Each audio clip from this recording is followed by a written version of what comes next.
Hi guys, I'm Brian Moss and you're welcome to the Blindside here on the Guy Show. Of course, where we talk all things rugby. Loads has happened since last we met. We've had a new manager, we've had the heartbreak of the autumn internationals, some amazing Heineken Cup performances, and we have the Six Nations just looming around the corner as well. Here to dissect all things rugby is my co-partner, Debbie O'Leary, and we're here in the bath with Debbie. Together? Yeah, in the bath, and it's bubbling and it's hot, and it's Christmas.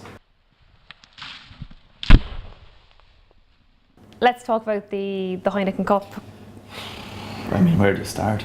Well, I suppose, first off, it's been a great week in Heineken Cup, have to especially for the Irish provinces, which is great. But I think the big question on everybody's mind this week is what's going to happen next year. It's still up in the air. It's been up in the air for weeks. But the English clubs now have turned around and said that they are not going to be involved.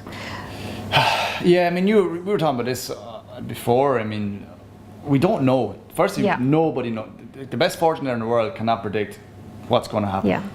As you said, the English clubs have decided we're away on our own. They're not happy. I think from reading about it, a lot of their issues, well, firstly, it's a BT Sport issue as well. There's a lot of money coming behind them. Sky Sports obviously has the rights for the Heineken Cup. Yeah. So you would wonder who is pulling the strings there. Ian Ritchie has come out and said that they just feel left out of this whole process, that the 5 countries that have already signed up are having meetings. The English just haven't been invited to the meetings. This is what he's saying. Yeah, it's very childish. You're not coming it's in. Like we did a gig this, we didn't agree to that. Yeah. But he's now saying that there could still be a deal to be made.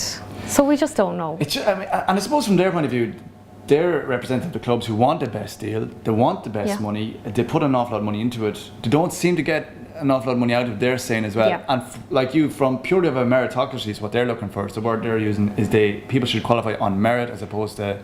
I wouldn't affect Ireland because our 3 provinces would qualify on merit because we're qualified out of the Rabo.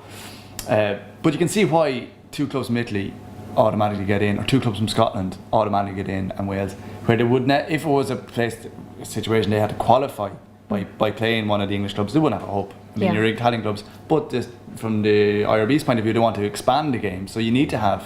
It's like positive discrimination. They need to have Italian clubs in there, whether or not they're actually qualified in terms of their skill levels or their abilities and everything. But it's a mess. It's a mess. You know, if it goes ahead and they're not involved, what does that mean for the competition? And I often wonder, if you win it without the English clubs there, do you feel a little bit tainted? Do you go, my medal isn't as good as the one that the guys won with the English clubs involved?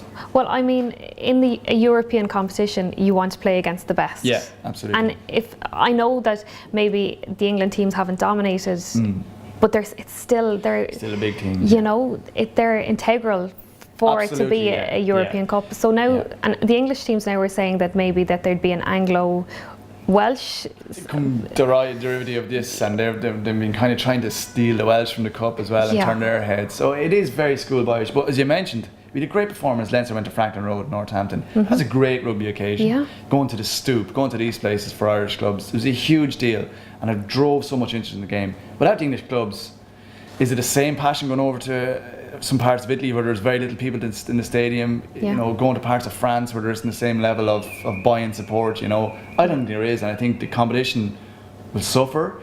And I think you'll ask guys, you know, the medal would be tainted. I know. We have to talk about it. We have to talk about it. You know, what can you say? It was heartbreaking. I feel sorry for the people who were there because it was like 80 quid a ticket. This was, you know, since Munster 73 or something, the only team to beat the All Blacks. There was 6 million people at that game allegedly. You could see in people's faces, I'm going to be here for history, and then we go and do this. Why? Rob Carnican alluded to it, and Sean O'Brien alluded to it in these after-match interviews. We should have closed out that game. Top teams. Three tries for the start. I mean, I had the thing turned off. You know, we're surely home and hose. Why did we not score in the second half? Do you think?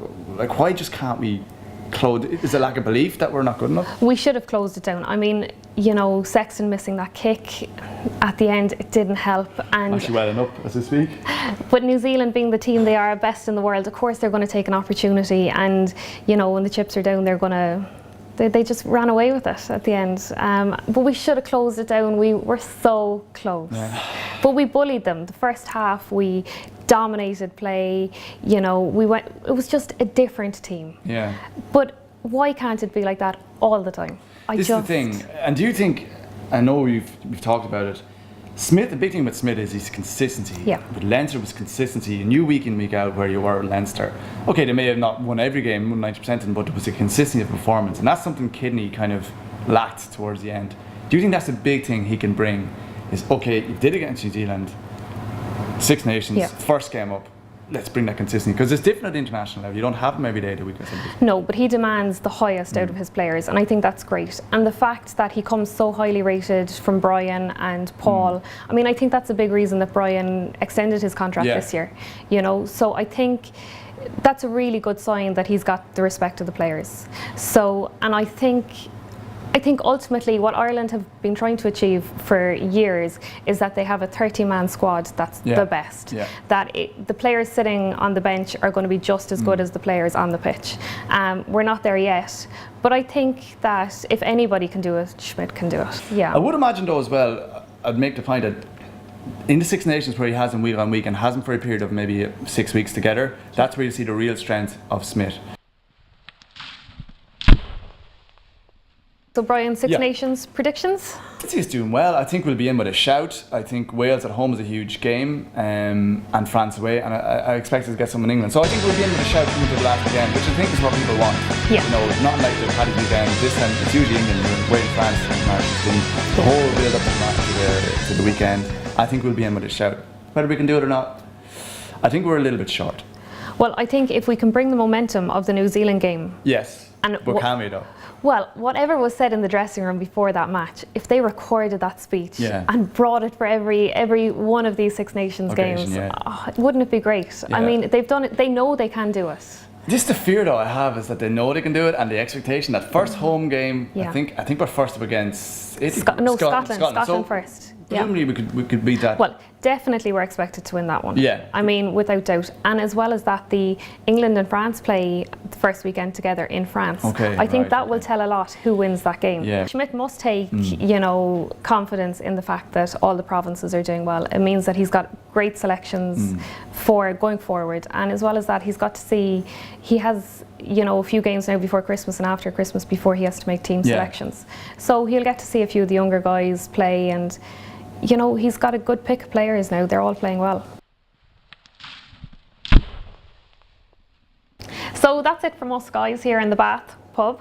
Yeah, we're going to get out of the Bath now, I think. But we'll be back in the Bath around the Six Nations time, because we have loads to talk about. Each week here live from the Guy Show headquarters here in the Bath, we'll have reviews and previews of all things Six Nations as well.